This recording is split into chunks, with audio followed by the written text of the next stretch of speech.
Hello and welcome all.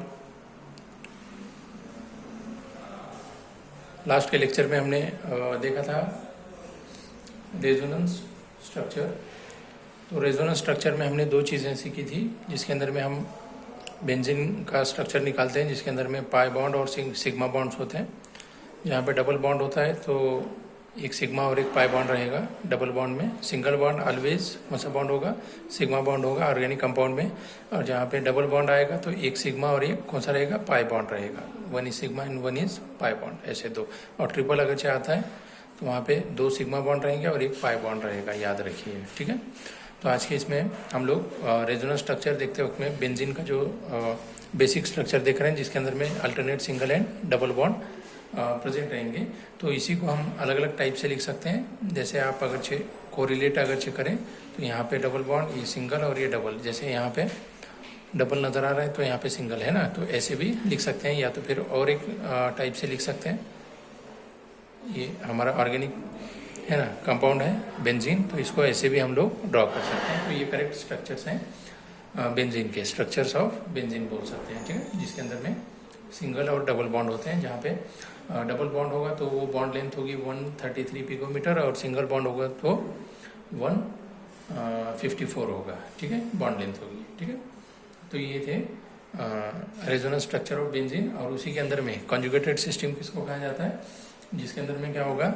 Alternate single and double bonds present होंगे carbon में। जैसे यहाँ पे अगर देखें, ये डबल सिंगल फिर डबल फिर सिंगल फिर डबल फिर सिंगल, ऐसे।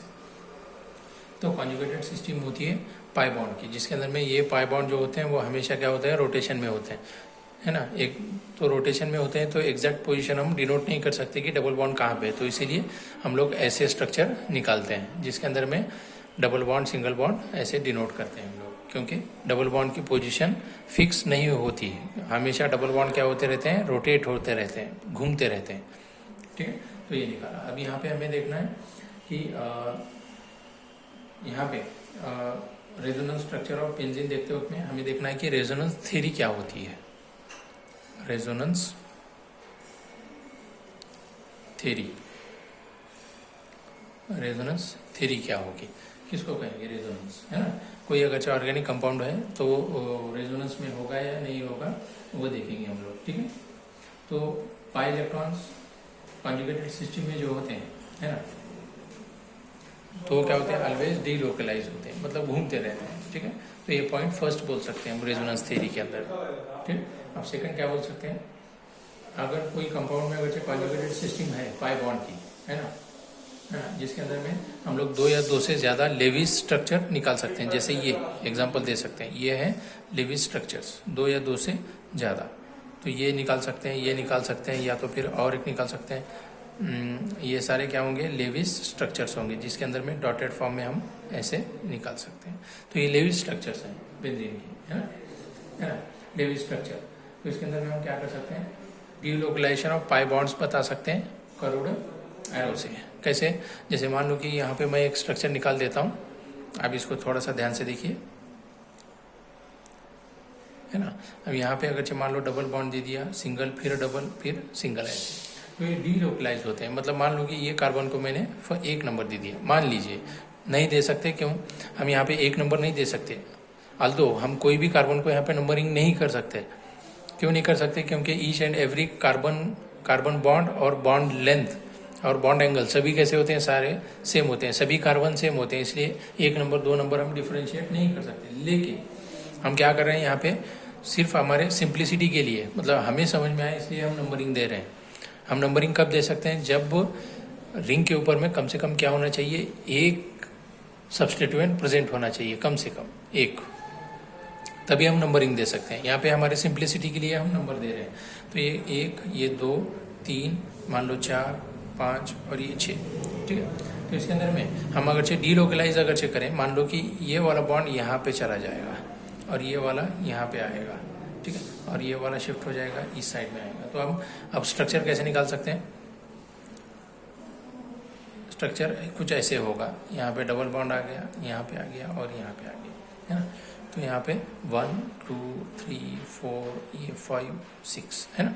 तो पहले डबल बॉन्ड फर्स्ट और सिक्स्थ कार्बन पे नज़र आ रहा था, लेकिन अभी कहाँ पे आ रहा है? 1 और 2 में, है ना। तो ये क्या हो गया, डीलोकलाइजेशन हो गया। तो इन्हीं को बोलेंगे हम, क्या बोलेंगे, रेजोनेंस स्ट्रक्चर। क्या बोलेंगे, resonance structures of benzene, resonance structure of इसके बेंजीन, ठीक है, रेजोनेंस स्ट्रक्चर ऑफ बेंजीन बोल सकते हैं, ठीक है। अब ये हो गए। अब पोजीशनिंग जब दे रहे हैं हम लोग, है ना, तो बेंजीन के अंदर में अगर फॉर्म नंबर 1 को अगर देखें, मान लो इसको मैं फॉर्म नंबर 1 बोल देता हूँ, इसको फॉर्म नंबर 2 बोल देता हूँ, है ना, resonance form number 1, resonance form number 2। तो अब इसके अंदर में हमें क्या नजर आता है कि रेजोनेंस फॉर्म नंबर 1 में फर्स्ट और सेकंड कार्बन में सिंगल बॉन्ड है, लेकिन फॉर्म नंबर 2 में देखें तो फर्स्ट एंड सेकंड कार्बन में क्या है, डबल बॉन्ड नजर आ रहा है ना। तो ये रेजोनेंस होता है, ये रेजोनेटिंग स्ट्रक्चर्स होते हैं, ठीक है ना, ठीक है। अब ये दोनों को जब मिलाएंगे हम लोग, जैसे फॉर्म नंबर 1 और फॉर्म नंबर 2 को अगर मिक्स करेंगे, है ना, form number 1 and form number 2 combinedly अगर मिक्स करेंगे तो हमारा स्ट्रक्चर कुछ यूं बनेगा, है ना। यहाँ पे ये है ना, ये ऐसे, ये बेंजीन रिंग, साइक्लिक रिंग निकाल दी। अब इसके अंदर में तो ये क्या रहेगा, डॉटेड फॉर्म में हम बॉन्ड बता रहे हैं, है ना। तो ये इसको बोलेंगे resonance hybrid, resonance hybrid structure, किसका, बेंजीन का, resonance hybrid structure of benzene बोल सकते हैं। जो कि क्या करेगा, जितने भी फॉर्म्स होंगे, रेजोनेटिंग स्ट्रक्चर्स होंगे, फॉर्म, है ना, तो वो सभी को मिक्स करके जो बनेगा तो उसको रेजोनेंस हाइब्रिड कहा जाता है। जैसे स्ट्रक्चर नंबर है फर्स्ट एंड स्ट्रक्चर नंबर 2, है ना। तो ये कंबाइनली क्या करेंगे, ऐसा स्ट्रक्चर हम दोनों को कंबाइन करेंगे तो ये स्ट्रक्चर हमारा फॉर्म होगा, ठीक है। तो ये रेजोनेंस हाइब्रिड होगा, ठीक है, जो कि क्या करेगा, अप्रोक्सीमेट रिप्रेजेंटेशन होगा, दोनों का मिक्स करके बनाया हुआ रिप्रेजेंटेशन होगा। तो इसको क्या बोलेंगे हम, रेजोनेंस हाइब्रिड बोलेंगे, है ना। और याद रखिए कि resonance hybrid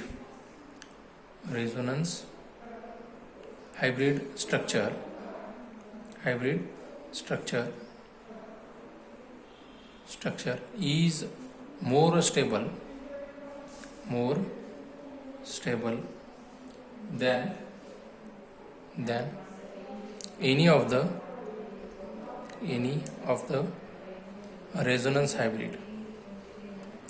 the resonance hybrid, है ना, resonance hybrid,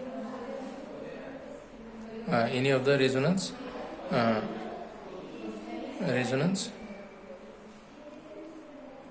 क्या बोलेंगे, रेजोनेंस स्ट्रक्चर्स बोलेंगे, ठीक है ना, रेजोनेंस स्ट्रक्चर्स।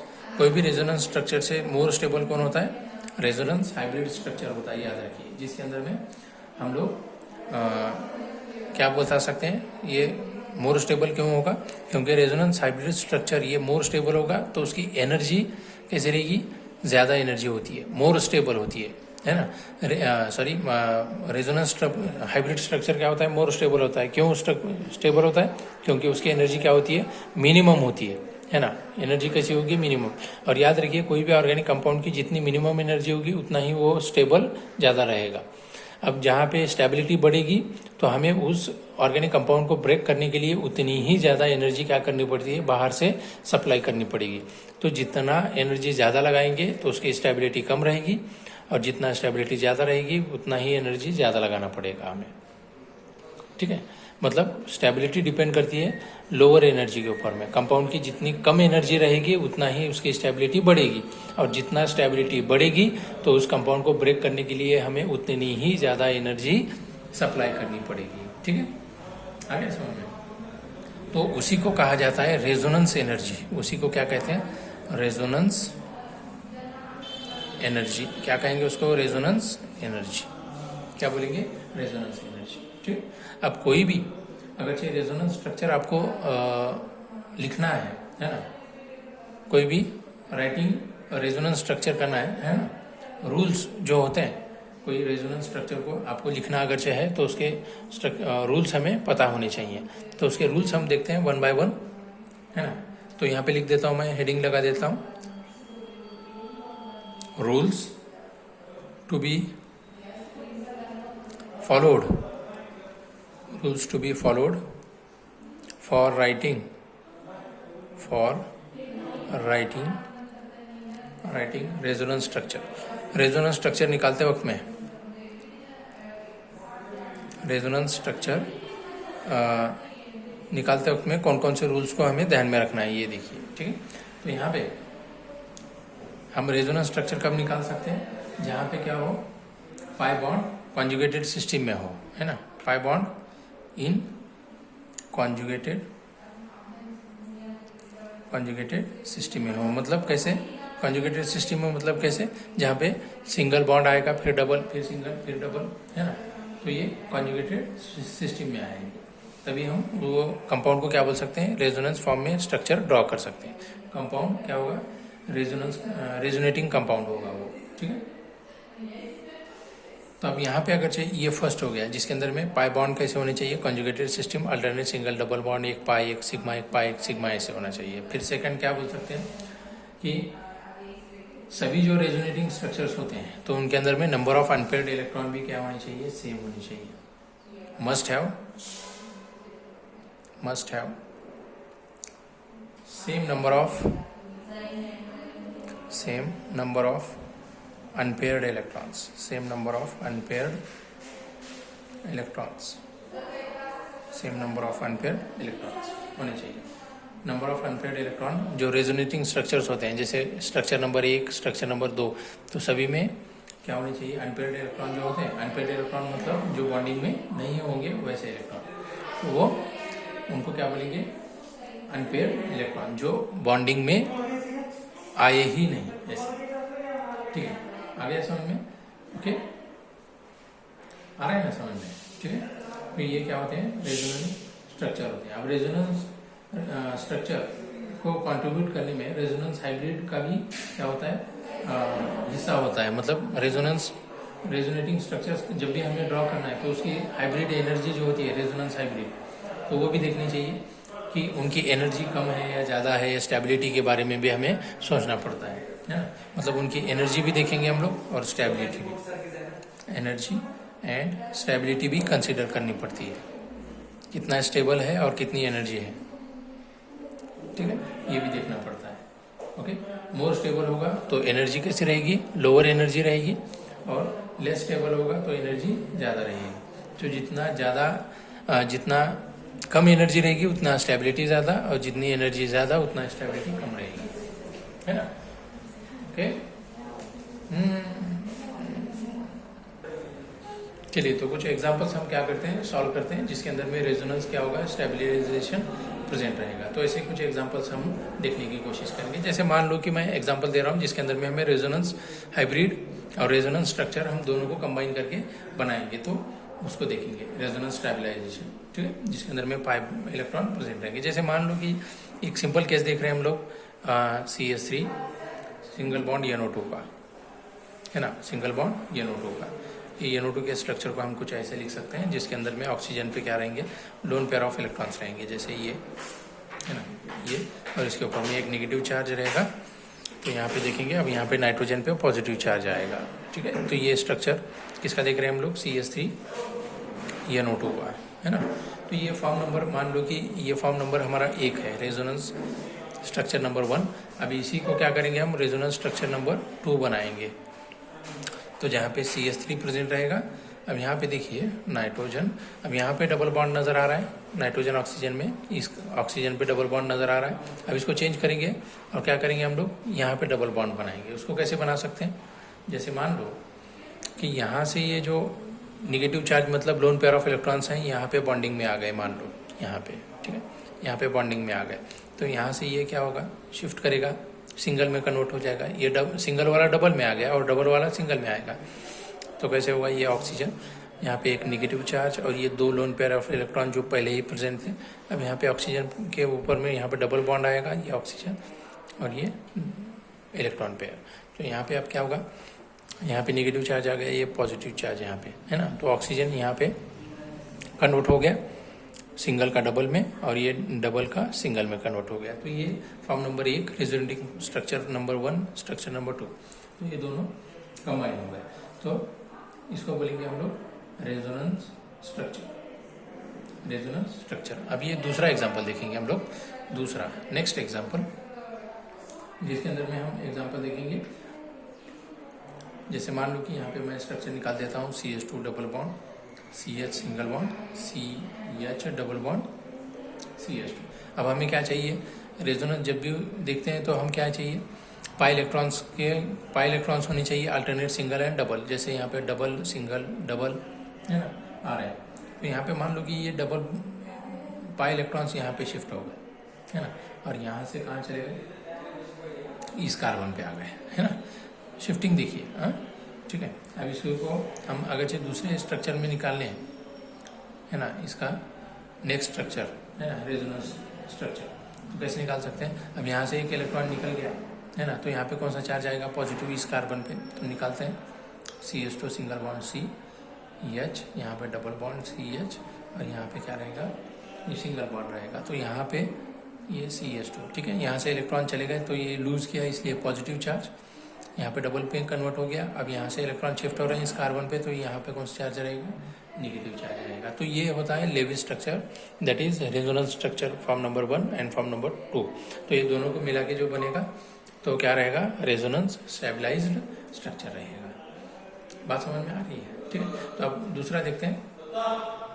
अब ये क्वेश्चन अगर अच्छे देखें हम लोग, right the 3 resonance structures, right the 3 हाँ देखिए नेक्स्ट एग्जांपल, क्वेश्चन पूछा है कि राइट 3 रेजोनेटिंग और resonance structure of, right 3 resonating structures for CH3 CH double bond CH और सिंगल बॉन्ड CHO, इसका निकालने के लिए कहा है, ठीक है। 3 रेजोनेटिंग स्ट्रक्चर आप कैसे निकाल सकते हैं, देखिए मैं पहला निकालूंगा इसी का, तो इसी को मैं लिख लेता हूँ, इसी को लिख लेता हूँ। जैसे मान लो कि ये CH3 CH double bond CH, ठीक है, और आगे देखते हैं हम लोग, और सिंगल बॉन्ड ये C, यहाँ पे डबल बॉन्ड O, ठीक है, और ये H, उसी को ऐसे लिख दिया, ओके।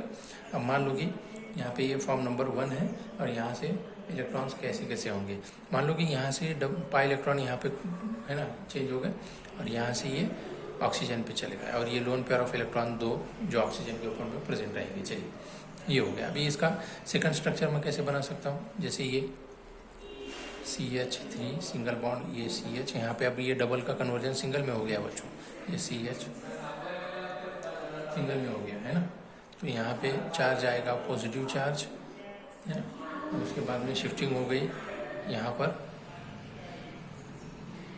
ठीक है, और ये C यहाँ पे ऑक्सीजन क्या हो गया, सिंगल बॉन्ड में कन्वर्ट हो गया, यहाँ पे नेगेटिव चार्ज, ये लोन पेयर ऑफ इलेक्ट्रॉन जो ऑक्सीजन पे पहले ही प्रेजेंट थे, और ये हाइड्रोजन, ठीक है। ये फॉर्म नंबर क्या हो गया हमारा, दूसरा हो गया, फॉर्म नंबर दूसरा हो गया, ओके। फॉर्म नंबर क्या हो गया, दूसरा हो गया। आ गया समझ में। अब इसी को फॉर्म नंबर तीसरा भी बना सकते हैं हम लोग। वो कैसे बनाएंगे, जैसे मान लो कि यहाँ से जो डबल बॉन्ड है ना, यहाँ वाले जो डबल बॉन्ड है, मान लो ये डबल बॉन्ड को मैंने शिफ्ट कर दिया इस साइड में है ना, और यहाँ वाला डबल बॉन्ड को मैंने लेके आया यहाँ पे, ठीक है, यहाँ पे लेकर आया। तो अब होगा क्या, यहाँ पे स्ट्रक्चर तीसरा कैसे बनेगा, देखिए जैसे ये स्ट्रक्चर मैं यहाँ पे ड्रॉ कर देता हूँ, CH3 CH। अब यहाँ पे अगर जो इलेक्ट्रॉन आ गए तो ये नेगेटिव चार्ज, यहाँ पे सिंगल बॉन्ड ये CH, यहाँ पे डबल बॉन्ड आएगा है ना C, यहाँ पे ऑक्सीजन ने इलेक्ट्रॉन डोनेट किए हैं, ये पॉजिटिव चार्ज, ये लोन पेयर ऑफ इलेक्ट्रॉन, और ये रहेगा हमारा हाइड्रोजन। तो ये थर्ड रेजोनेटिंग फॉर्म बन गया हमारा, फर्स्ट सेकंड एंड थर्ड। तो ऐसे हमको क्या करना है, उसको शो करना है या इंडिकेट करना है। तो ये स्टेबिलिटी ऑर्डर होती है। तो स्टेबिलिटी ऑर्डर कैसे लिखेंगे, first structure then second structure then third structure, stability के फॉर्म में लिख रहे हैं हम लोग, कौन से फॉर्म में, स्टेबिलिटी की फॉर्म में है ना। अब यहाँ पे स्ट्रक्चर 1 अगर से देखें तो स्ट्रक्चर 1 के अंदर में नंबर ऑफ कोवेलेंट बॉन्ड्स कैसे हैं, ईच कार्बन के ऊपर में मोर नंबर ऑफ कोवेलेंट बॉन्ड्स हैं है ना, and oxygen atom has complete octet है, ठीक है। तो ये कैसा रहेगा, मोर स्टेबल रहेगा, मोर नंबर ऑफ, फर्स्ट जो स्ट्रक्चर निकाला है ये मोर स्टेबल रहेगा, क्योंकि कार्बन में कौन से बॉन्ड है, नंबर ऑफ कोवेलेंट बॉन्ड कैसे ज़्यादा है इस स्ट्रक्चर के अंदर अगर चले, है ना। तो ये कैसा, ऑक्सीजन के ऑक्टेट भी कंप्लीट है यहाँ पे। तो ये स्ट्रक्चर फर्स्ट क्या रहेगा, मोर स्टेबल, फिर उसके बाद सेकंड, फिर थर्ड, ऐसे कर सकते हैं, ठीक है। तो आज के लेक्चर में इतना ही, और नेक्स्ट लेक्चर में हमारे जो बचे हुए पार्ट हैं रेजोनेंस इफेक्ट और हाइपर कॉन्जुगेशन ये देखेंगे। उसके बाद हमारा ये चैप्टर क्या होगा, क्लियर हो जाएगा। Till then, thank you.